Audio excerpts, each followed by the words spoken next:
Shortly after my son was born, my then husband and I bought a 100-year-old house for our expanding family, which included the three of us and our medium-large dog.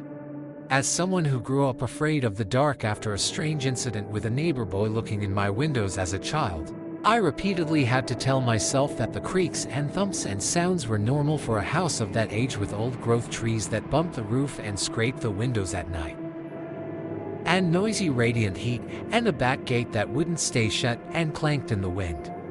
I'd hear something, and instead of investigating, I'd hide under the covers like any reasonable adult. When my then husband and I split up, I kept the creaky house, and he kept the medium-large dog. When my son was still small, the two of us were watching a movie in the front room around dusk when my phone died. As a Type B personality, the one charger I had was typically strewn somewhere about the house. This time I found it in the kitchen. But as I crossed to the counter to plug it in, I had the overwhelming, goosebump-why, tingly sinking sense that something was very, very wrong. I turned and I realized that not only was the back gate open again, someone was sitting cross-legged in the yard seemingly staring at the house. They had a hood and dark sunglasses, despite the fleeting light, and didn't move even when I stepped closer to the window to make sure I wasn't hallucinating. They remained eerily motionless when I was certain they could see me, and still even when I was pretty sure they could see that I had seen them. I quickly locked the back door, grabbed my phone and my charger, and headed into the dining room to my laptop, where I sent the first person I could see online a message that someone was sitting in my yard staring at my house, and that my phone was dead and to please call the police if they didn't hear from me in a few minutes. I assumed whoever was in the yard would leave once sighted, but nevertheless waited on tenterhooks, impatiently staring at my still useless phone.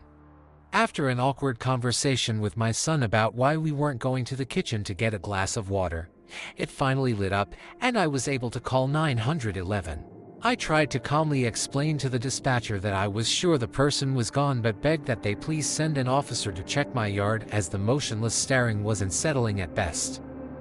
Keeping me on the phone, she asked if I could look out a window without being seen to verify, as well as check the locked door.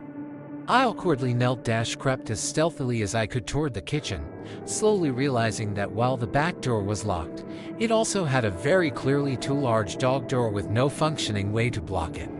Panicking, I stood slightly in an attempt to scan the yard and came face to face with a hood and sunglasses staring down at me through the window.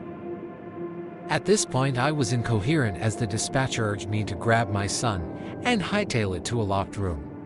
I dart back to him and explain we need to go now, and as I pick him up I hear the clear and unmistakable sound of the dog door slowly swinging open. I abandoned the house, leaving the front door wide open, and dashed across the street to pound on my neighbor's door. Once inside, they kindly paused their dinner party to distract my son while I stared across the street and messily sobbed about our very indoor cat we left behind. Not long after the officers arrived, they came through the side gate with hood and sunglasses in tow. They'd apprehended her calmly sitting on my back step, her arm lazily, purposefully swinging in and out of the dog door. I boarded the dog door shut that night, but we moved shortly thereafter, as I was never quite sure after that if all the nighttime knocks and bumps and open gates I'd been hearing were actually just the old house.